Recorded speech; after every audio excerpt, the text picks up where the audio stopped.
शिवजी की कृपा पाने के लिए करे प्रदोष व्रत, अवश्य पढ़े यह पौराणिक कथा।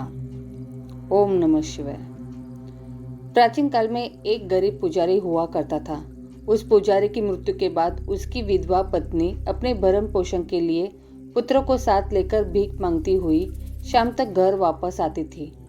एक दिन उसकी मुलाकात विदर्भ देश के राजकुमार से हुई, जो कि अपने पिता की मृत्यु के बाद दर दर भटकने लगा था।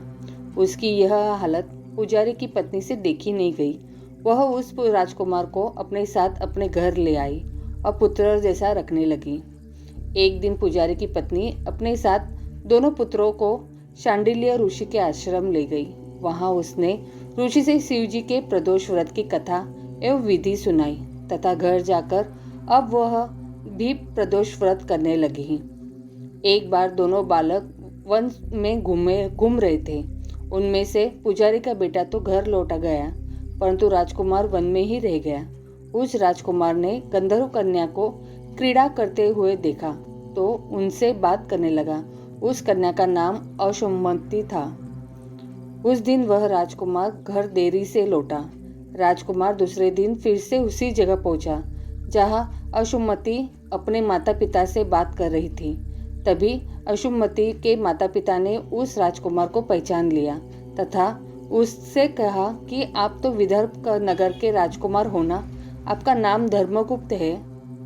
अशुमती के माता पिता को वह राजकुमार पसंद आया और उन्होंने कहा कि शिवजी की कृपा से हम अपनी पुत्री का विवाह आपसे करना चाहते हैं। क्या आप इस विवाह के लिए तैयार हैं? राजकुमार ने अपनी स्वीकृति दे दी तो उन दोनों का विवाह संपन्न हुआ।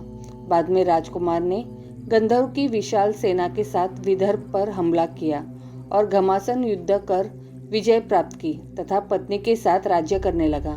वहां उस महल में वह पुजारी की पत्नी और पुत्र को आदर के साथ ले आया तथा साथ रखने लगा। पुजारी की पत्नी तथा पुत्र के सभी दुख व दरिद्रता दूर हो गई और वे सुख से अपना जीवन व्यतीत करने लगे।